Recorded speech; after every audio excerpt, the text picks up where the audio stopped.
Butchering's such an art. People don't realise how much goes into putting a window in and getting that steak to your plate, getting that sausage onto your plate. It's so much work, but it's so satisfying when you're doing it too, you know.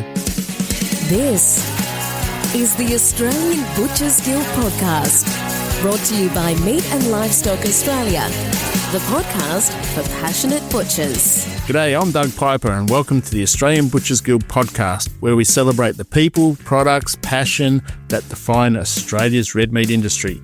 Today we're talking sausages, the real Aussie classic. We're joined by Hanno from Hanno's Country Butcher, freshly crowned traditional Australian beef sausage category winner at the AMIC National Butcher Awards this year. We'll dig into what makes an award-winning beef sausage, Hanno's approach to quality and tradition, and what this means for the independent butchers across the country. Let's get into it. G'day, Hanno. G'day, mate. How are you? Not too bad. How's things up in Oxley? Really good. Been really good. Keeping us busy now, making a few sausages. So I believe, mate. I met you for the first time personally about a couple of months ago, I think it was, at the AMIC Sausage King or the National Butcher Awards, as it's known now. And I was lucky enough to hand you the first place trophy for the traditional Australian beef sausage. Well done, mate. Thank you. And I remember what you said to me too. Everyone wants this and it's so hard to win. Yeah, exactly. I don't know how many butchers I talk to throughout the year, they say, I want that beef sausage first place. And the best thing is too, with it, I didn't change anything to what I'm telling my customers now. It was no specialty. It's what I'm doing every day. Because I didn't want to go in there and go, oh, this is what I made. Then you come back to your customers and it's not the same. So exactly what I'm doing every day is what went in that competition. It's amazing. Like a lot of guys, I think they just try too hard, whether they do a special batch or something. That's the only thing I can think of. But yeah, just do what you do every day. Make sure you got that fat contact and beef contact, everything perfect. Cold water. Cold water is your best thing with it, cold water. But to get on that little plane with me little SQ, that was pretty funny, yeah. Fly down the Melbourne with me little SQ, me sausages, and the way we went. Yeah, mate, it's spoken to a few butchers over the years. They say the same thing, you know, they guard them with their lives as they get on the plane. They won't let them go out of their hands. They won't put them down underneath the plane. You've got to carry them on board. And it means a lot. So, mate, it's been a real shot in the arm for you. Really good. Really good. The support too. Like there's been a few butchers around the place ring me and say congratulations, and which is really good. There's enough out there for all of us to make a dollar. It's not a competition. We're obviously the beef sausage from the awards is a competition, but all of us as business owners and running butcher shops, it's enough out there for everyone. We've got the big boys we've got to contend with, and the biggest thing now is like your McDonald's and your fast food outlets. They're another big part of it. Yeah. But it's not cheap. It is not cheap to go and just get a feed of Maggers. I've got my grandsons that live with me, and they're 9 and 7 now, and they eat like grown men, little buggers. To go to Macca's is $60. It's crazy, isn't it? And I think it comes back to convenience when people are going to the Macca's and the Kentucky Frieds of the world. It's more about they either not a real good cook or they're just so time poor that that's the option that they've got. But it's so much more economical to go to the local butcher, grab a couple of kilos of sausages or mince or steaks or whatever and cook it at home and have a better meal. But, you know, sausages are a huge part of the Australian diet. My old man, God bless his soul, he always said to me, he's a butcher. He always said, in your butcher shops, the two main things, if you can't sell mince and sausages, you've got a real problem. And that's the basic of it. You really do have a problem. So you go back to basics, mince and sausages, and the rest can take care of itself. You've got to keep an eye on it all, obviously, but yeah. Yeah, it's been a saying for a long time, hasn't it, that one? I remember being told that years ago as well. If you've got a good sausage and mince trade, you've got a good business. And the thing is, don't put crap in them. Mm-hmm. Make sure you're getting the right stuff off your suppliers and don't be afraid to send it back if it's no good enough. Are you using a rice flour meal or is it a flour meal or what? Flour meal. Right, yeah, it's all gluten-free, so yeah, rice flour. Rice flour, yeah, right, okay. So what sort of volumes, how has that increased the volume winning the competition? Oh, a ton more a week. Wow. Yeah, huge. Like we still class ourselves little country butchers. I know I've got 3 of them, but the 2 other stores, North Maclean near Jim Boomber and Park Ribs, they're quite little shops. Mm-hmm. Oxley's massive. It's a big store. But we do everything here. So I do everything at Oxley, make the snags, do me pumping, do me cooking, break the beef, do everything here because then I can control my product. Then I send it out to the other shops every day, whatever they need. You can control your product then too. Yeah, true. Which is good. And the demographics of like every shop's so different. North Maclean, they'll buy bulk. They can buy bulk, and it's a great little shop. Parkridge, they can do the same amount of money but serve 100 more customers because they buy every day. Just, I think the community around there, they'll buy 5 sausages, they'll buy a kilo of mince, they'll come every day, which is good. And then you got here, well, actually, we're starting to build, this shop's starting to really build up really well too, because we've had it nearly 2 years now, so Okay. it's starting to go well. So which one was your first shop? Actually, the first 2 stores I brought was Glen Eagle, which is shut down now. That's near Bay Desert, this side of Bay Desert. And then North Maclean, I brought them both together. Then I built Parkridge. So I had them for about 8 years, I think, and then now I've got this one here for a couple of years now. What do you reckon's been I know like the cost of living today and whatever else is happening around the world. What's been the biggest lesson you've learned since going into business? Well, between going into business and now, what do you think's been the big game changer for you? What I learned as a young fellow, I didn't listen to too many people. Now it's sort of, don't be afraid to take advice off other people because you can't do it on your own either. Listen and learn from other butchers. There's always, like, your apprentices can teach you something. You don't let them know all the time, but the apprentices can teach you something. But listen to different people and listen to your customers. Yeah. They're the ones buying your meat. You know, they're the ones paying the bills for you. No one else is doing it. I'm not doing it because if I don't have any customers, I can't pay the bills. So you have to listen to them. That's the biggest thing. You're very right there. Listen to other people too. There's other people in the workplace that, of course, I can't be in every shop like every minute. You got to listen to your managers and they give you feedback, what's going on, what's selling, what's not selling. You have an idea yourself, but when they're doing it every day in them shops, you have to listen to them. Yeah, they decide your fate, don't they? If you're not listening to them, you know, you're going to be up against it because they're the ones that can just walk down the road and go to the supermarket or go to another butcher shop. Yes, and the smallest complaint to the biggest complaint have all got to be handled the same. Yeah, definitely. Sometimes you just feel, oh, really? But you have to answer them because social media it's been a good thing, but it can be so bad for your business. It's quick for someone to get on a computer and go on their phone and go, next minute you got 120 people 10 years ago that had a bad something and they're jumping on the bandwagon. I suppose it's very unlucky, really, in a lot of ways because bad news travels fast. Yes. And people don't often talk about the positives either. I notice that a lot of times you'll always hear people bring up a complaint, but there's very few that'll actually put their hand up out of the blue and say, look, I got the best sausages from Hanno's last week. You know, you got to give them a crack. Good with social media has been not too bad for us. We just keep monitoring it. But yeah, sometimes you got to turn the phone off at 12 o'clock at night and someone's had a few beers and get a bit of Dutch courage and start hammering you. The keyboard warriors, they always strike, mate. They're always out there. They're always having a go. But I've learnt my lesson over the years because I run the ABG socials here. And I've actually got a lady helping me with it now, which is fantastic. I'd look at some of the comments and I'd start typing out something and I get to the end and I've finished what I've got to say and then I delete it. Yeah, I've done that before too. We've got 3 people on it, so it's my wife, myself and my daughter. Yeah, right. We're all on it. So we sort of control, they can all comment on it. Mm-hmm. Well, anyone can comment it, but that we control that. So as soon as something comes through, we know what's going on. At least one of us will get it. Yep. But then you can have a break too. Like, if you don't have people helping, you can't have a holiday, you can't have time off.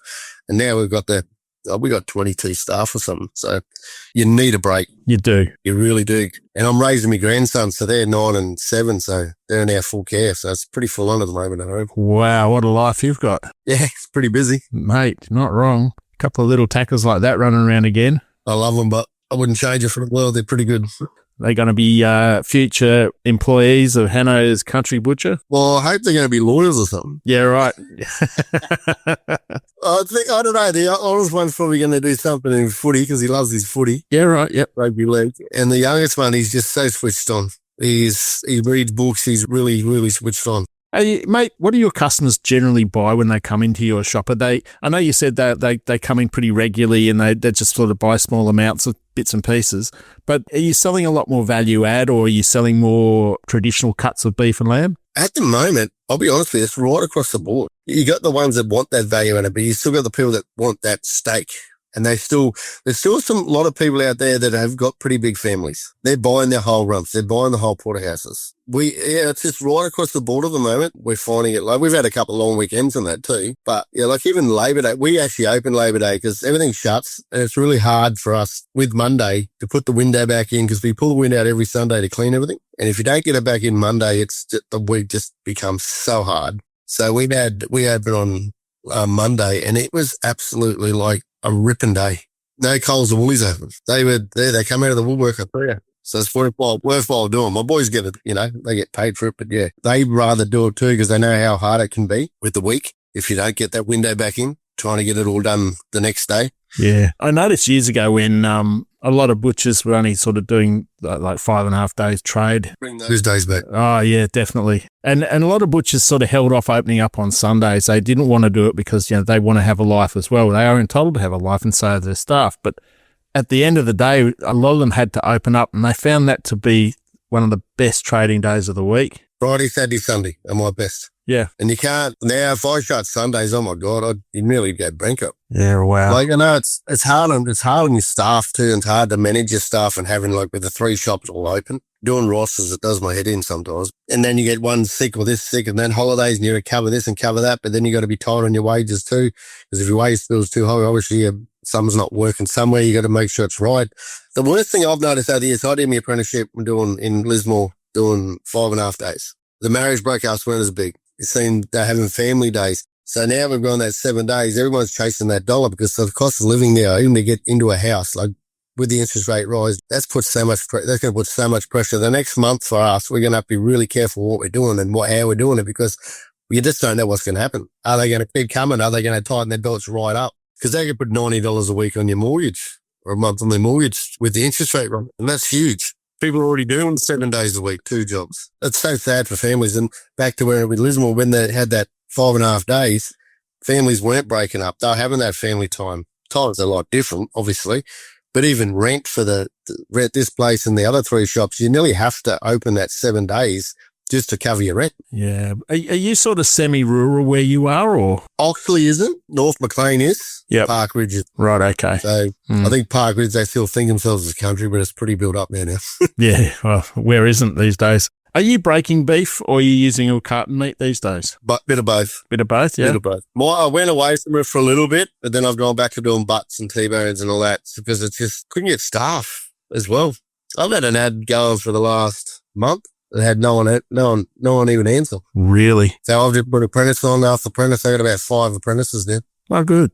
So keep the apprentices on. If you train them up quick enough, you've got a butcher. There's half the butchers that come out of there sometimes can't even do half the job you need them to do. So, So you've got an auto linker, have you? Yeah. You'd have to for that sort of volume of sausages. Yeah, but me flavoured snags, I still link. Okay. Because they're in the hog casings and I still link them by hand. Yep. They just look so much better than coming out the automatic linker. That'd be beef and pork or automatic. Money well spent. Yeah, definitely. So pretty happy with this shop. We spent a bit of money on it, but got a patty maker, automatic injector, big smokehouse, with the hams and that. We did just under 1,000 hams for Christmas. So doing our ham and bacon and that too, which is, all our small goods, do it all here. Cheese and honey cabana, we sell about 90 kilos that a week. It's huge. Do you make any beef bacon or any sort of small goods with beef or lamb? Yes, do a beef bacon. Okay. Some of my small goods, I sort of mix a little bit of everything in it to get that unique flavour because lamb's got that real nice flavour too. Anything you're doing with lamb, like even mixing your lamb and pork, it just gives that unique flavour. But you got to be careful with that because it's so dear at the moment, lamb. Yeah. I was talking to a guy yesterday and he was saying there's numbers coming through are pretty low. That was down in, I think it was in Bendigo or somewhere like that, down in Victoria. We've just swapped over to Tasmanian lamb, and geez, they're a nice lamb, eh? Very nice. Very good product, that. Oh, just the fat contact's perfect in it. The coverage is awesome. Might be a little bit more expensive, but I think the product you're getting every week out of it is just perfect. Yeah, I've seen a lot of Tassie lamb around the place, and it always looks the same. Absolutely beautiful. Going back to the value-added products that you do, what sort of percentage would that be of your trade? We see a lot of butchers out there. Some shops are doing nearly 80% of their windows all value-add stuff. That'd be anywhere from pastries right through to marinades, meatballs, stuff like that. We'd be 60%, 70% easy. Really, yeah. Pastries, marinated steak, stir fries, USA pork ribs, all that sort of stuff. Does look good when it's your window, like the small, when you finish doing the window, the small go, wow, yeah. Butchering's really funny because I did some fencing before and I've done mustering before and all that sort of stuff. So when you do your fencing, you look back and go, yeah, wow.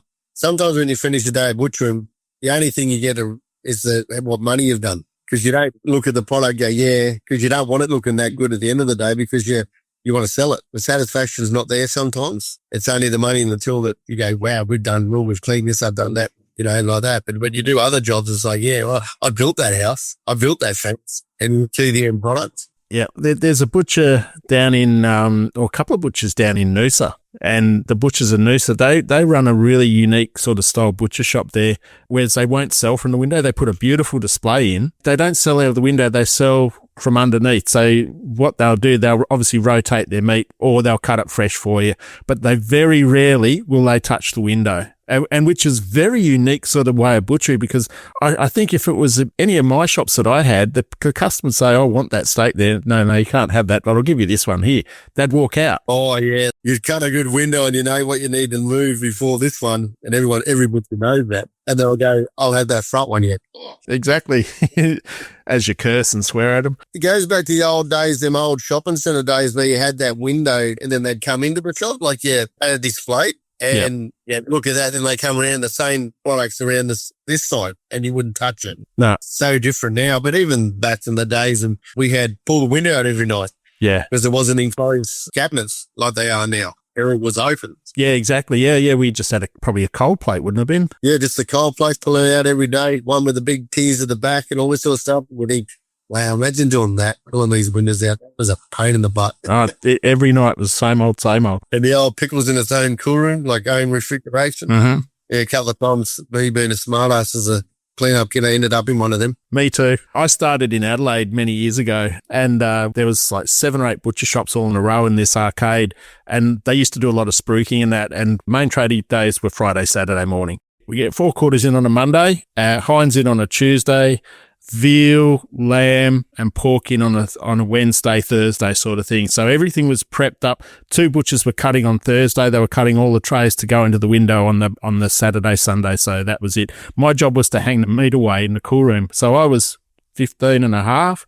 I was about probably 45 kilos, 5 foot nothing, and we had roof rails. So for some reason, everything that was heavy, like whole chucks on the bone, blades on the bone, sets of ribs, used to go up high. So I had to get this meat up. I had a broomstick with 2 S-hooks coming down either side, and I used to have to hang a chuck up it and try and get it up into the roof. And I don't know, for the first few months, I spent a lot of time cleaning sawdust and pickle juice off the meat, because it'd end up in the pickle, because the pickle was there right underneath where your stuff used to hang. But I tell you what, it made you stop dropping it very quickly, because you just didn't want to do it. You'd get in trouble, but it was just that having to clean it all off and, make sure all the meat didn't have any pickle on it still, and the sawdust was all gone. But yeah, I'm sure it was a stitch up back then, but all the knuckles and all the small stuff used to get hung on the side of the walls, but everything else heavy went up top. Yeah, top. That's to say, when we were in Melbourne for the awards, that's the first time I'd only been there once before to Melbourne. Now, I heard so much about the Vic markets. So we went and had a look, and I was talking to one fella there, and he said, mate, it's 15 years ago, this place was unbelievable. He says, changed so much now. Yep. I don't know how they survived. They got all the same shops all the way around. I look at the rail system and I think, wow, how impressive is this? Yeah. Rails for the whole building and everything into each shop. But they're nearly all the same. They're all doing the same job. There's not much different, but one place would be flat out, the other place wouldn't be flat out. I was like, wow, how do you survive in there? There would have been probably 8 butchers in there. Yeah, I think Crown markets are the same. I think they've got about 6 or 7 butchers there. And Gary McBean, he's a well-known butcher down in Vic. He built this beautiful big shop there. He's been there for, I don't know how long he's been. He's been there for as long as I've been at MLA. And he had an older shop on one side, then he went over, he's built this brand new dual beautiful shop. So if you ever get down to Melbourne, go to Pran and check out Gary's shop. It's a great looking shop. Very open. He's got a small goods side of it, as well as he's got his fresh meat side with all his beef and lamb, big dry age room. But yeah, real credit to him, what he's done. And that's the one thing I haven't tapped into yet, me dry age. Yeah. Haven't done that yet, so it might be my next move. Yeah, it seems to be quite popular still. I thought the shine might have gone off it a bit, but people are still looking to purchase it. They still enjoy buying it. So tapped into a bit of Wagyu now. So yeah, it's marble score 5 and there's another one there, marble score 7 rumps at the moment. Just sort of seeing how it's going, but it seems to be going really well. what sort of feedback are you getting off your customers with that? Prime example of what we hear, you got to listen to your customers. We cut the Wagyu and I said, don't go too thick in it to start with because of the price of it. First feedback we got was, needs to be thicker. Needs to be thicker. I've gone, okay, cut it thicker and hasn't slowed, still going really well and getting great feedback about it. But that's prime example. Listen to your customers. They're the ones buying it. They're the ones eating it. Yeah, definitely. Previously, when Wagyu first started to really hit its straps in butcher shops, a lot of butchers were buying the higher end, the 8s, 9s sort of stuff, really highly marbled beef. And that sort of has come back a bit now. Because I think a lot of people, being Australian, we like a steak. We like to throw it on the barbecue or grill or whatever. So we go for a full steak. We'll spend a fortune on our meat. And the customers didn't enjoy it because it was just too rich for them. So a lot of butchers have come back to that mid-range, that 5, 6 sort of mark, which I think that's plenty. Yeah, I had a piece the other day and I said, I tell you, it was probably one of the nicest steaks I've ever had. Beautiful. Just ate so nice. But it's got to be that real hot. When you get it off the plate, you're going to eat it straight away.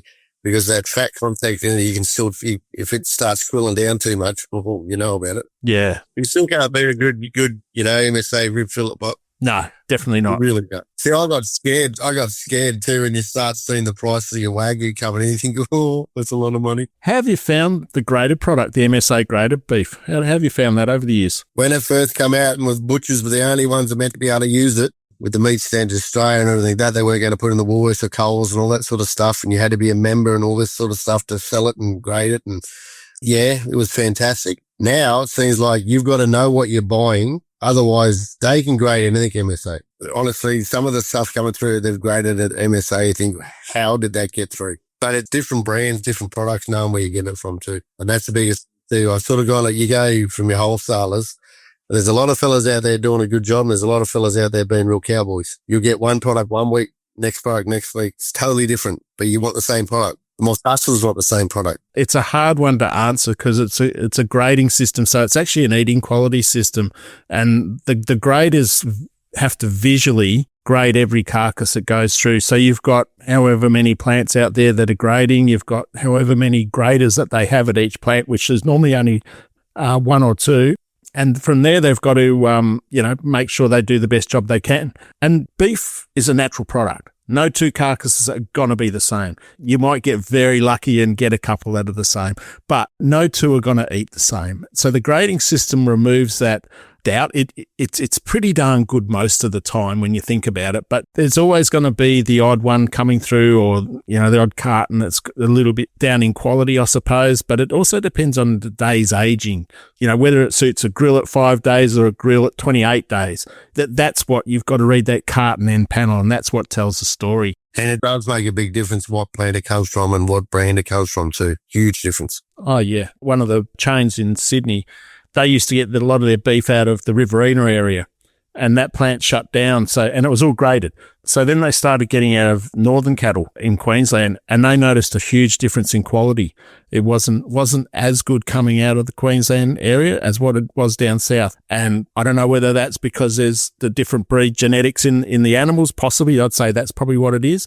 The size was a lot bigger out of Queensland than what they were used to getting. So that could have been an issue where they were sort of getting a bit nitpicky about it. But they did notice a big difference in customer feedback though. Yeah, some of them cattle stations right up north and that, a lot of them have got their yak for the Brahmins and that through and then putting other bulls out the top one. So they've got that bit bigger as well. Yeah. With the Brahmins. Yeah, well, they need that tropical breed component in them up north because of the weather. A British breed like your Angus or whatever, straight Angus or whatever, they don't sort of fare as well as what something with a little bit of tropical in it. They wouldn't survive up there.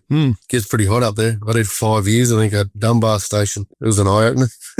I bet it was. It was good, but I loved it. Yeah, awesome.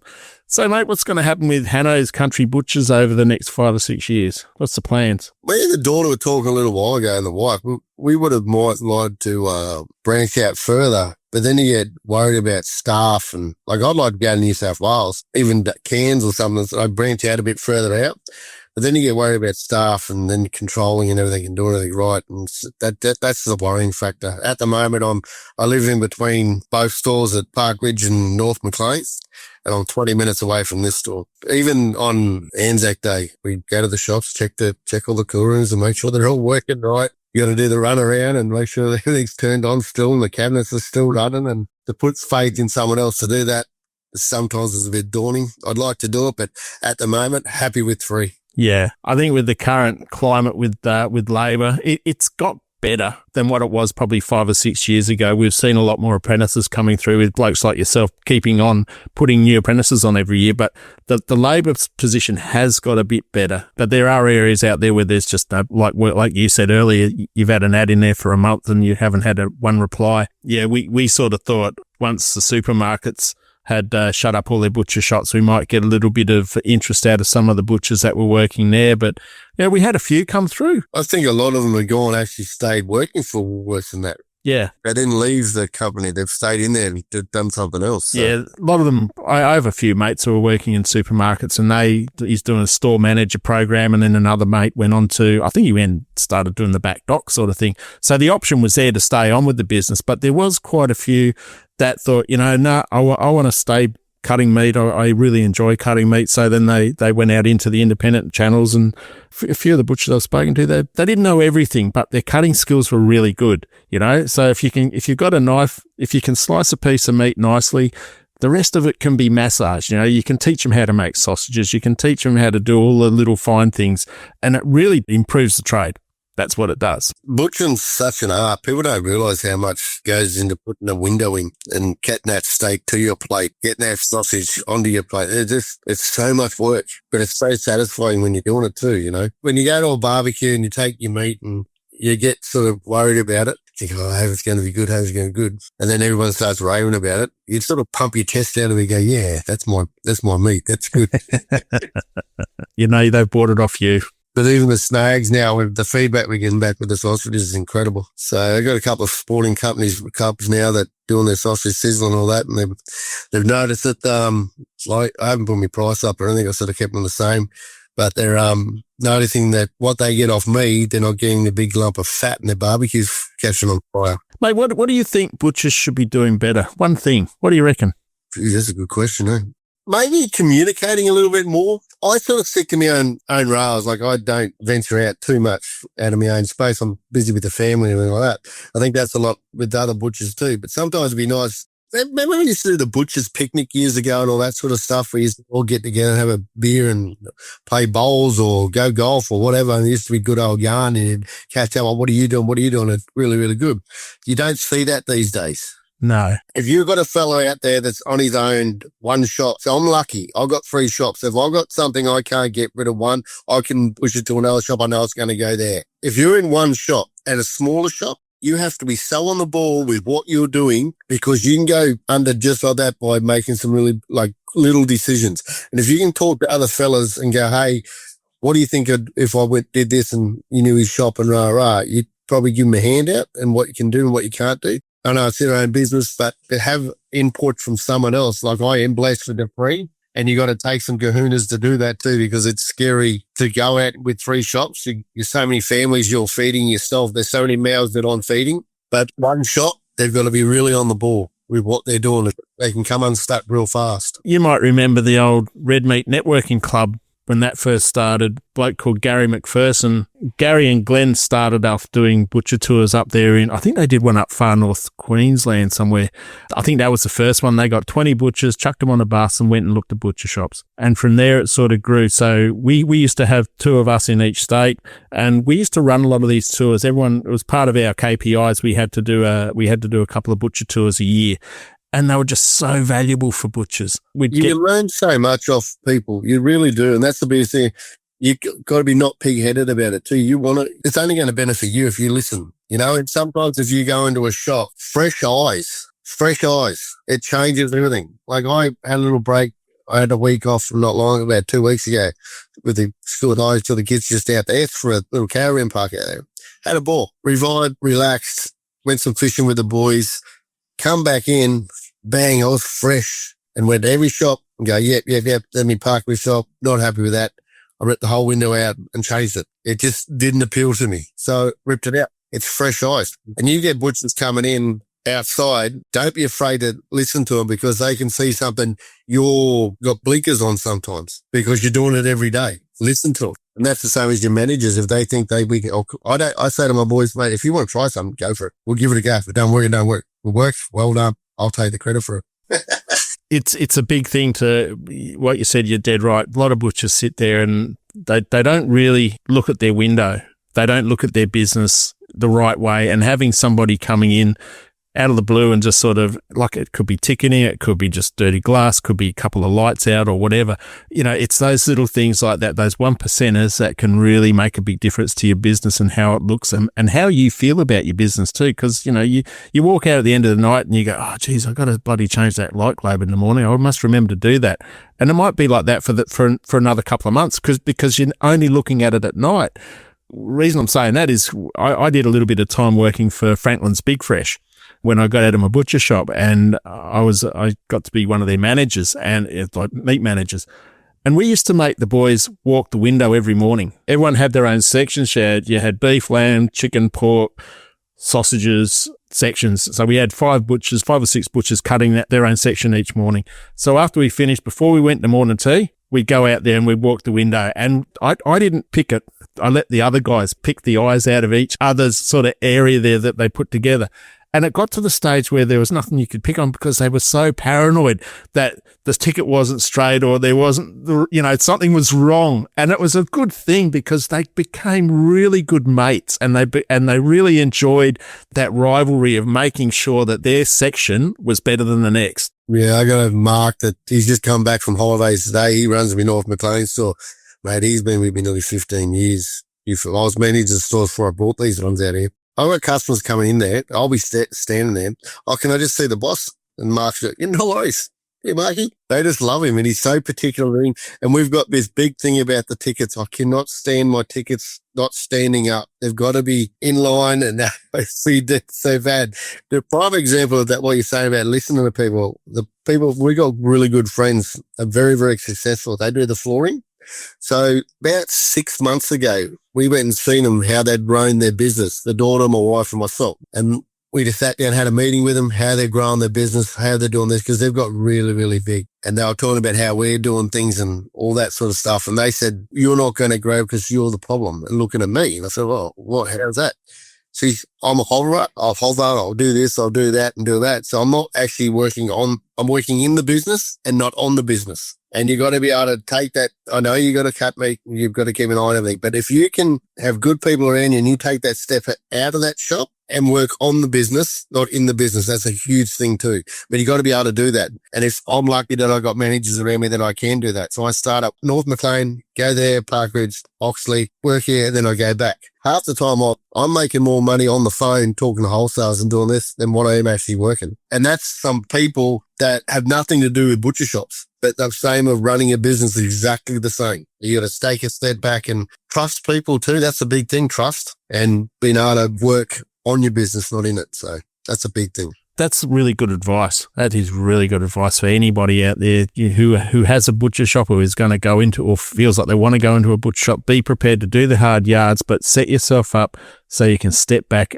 and manage a business. You have to have goals in place because you see these fellas go out on their own. I've seen it so many times. I've done it myself. You go out, you buy a shop. You have you and your wife working in it. Next minute, you're doing 7 days a week with you and your wife because there's not quite enough money there to put someone else on. And you're trying to build it up because to go in a shop, you might as well have $100,000 behind you, if not more these days, because that's what you're going to be ready to blow because you're going to have hard times. And that's about the thing. You get into that rut that you can't have a break because you can't afford it. And that's hard, so hard. So like you want to see these young fellas go out there and have a go. Be working probably 5 or 6 shots before you do. Definitely. Go around and learn off different fellas because my way is not the right way. Someone else could show you something else. Someone else could show you something else. Variety's the spice of life, mate. And everybody's got their own little tips that'll help you along the way. Isn't that the truth? Mate, been really good catching up with you. Very interesting chat. couple of things about you. Mate, what's your favourite cut of beef and lamb? Lamb, I love my Barbie lamb chops, and so's my wife. She's a mad Barbie lamb chop girl. Yep. Rib fillet's me go-to. I knew that. Rib fillet, I love me rib fillet, or a good OP rib. Obviously, it's the same thing, but yeah, on the bone, I love it. And I've always got to have a couple of sausages as well. Yeah, mate. Where do you buy your sausages from, mate? It's a fella called Hanno. Oh, really? Yeah. Are they any good? They're not bad. I got a little trophy. Just a little one. Mate, love it. There you go, fellas. That's what you want. You want that trophy. You want to be able to hold that up at the end of the night next year. Has anyone ever done it twice? Because I think it'd be so hard. Mate, not that I'm aware of, and I'm not saying it hasn't been done. I do know that a lot of butchers that have won that traditional Australian sausage category have really done so well. Their businesses, it's basically turned their business around. Yeah. So we've noticed that too with even my supplier, me 75 and trim and that. He said, my God, I can't keep up with you. You know, and I said, well, that's what we want. People are really coming in and just want that snag. Maybe flavoured snags took a bit of a hit because everyone wanted that beef snag. But the beef snag hasn't slowed down. The flavour snags have gone again. So it's actually people are driving from all over the state to come and just try them, which is fantastic. Yeah. Because we had a bit of a lull before the awards and that. The businesses were all in a bit of a lull. It was like everyone was worried about the interest rates. They were tight on their money and getting back to school and everything like that. And now it's like, yep, we've gone that next level again. But I am still worried about what's going to happen the next month with the interest rates rise. I'm thinking, oh my God, these poor families out there that can't afford fuel to drive around now. And what happens when the government puts that tax back on it? So it's out of our control, mate. We don't get paid enough for that, do we? No, mate, no, a bit out of my wheelhouse, that's for sure. I could be a Prime Minister, I reckon. I reckon you'd do a good Prime Minister, mate. You'll have to put your hand up. Hanno for PM. Awesome stuff, mate. Coming to make me sausages, mate. Yeah, you will too. You'll have to, mate. You got to keep that going, mate. Thanks a lot for your time today, mate. Really appreciate it. Great to hear your story, and I wish you all the best for the future. And hopefully, we'll be giving you that trophy back next year. Thanks again, and I'll look forward to catch up with you in person one time at some stage. It'd be good. Thank you, mate. Thanks a lot, Hanno. This podcast is provided for information purposes only. The MLA Group strongly recommends that listeners exercise discretion and obtain professional advice before relying on any information in this podcast.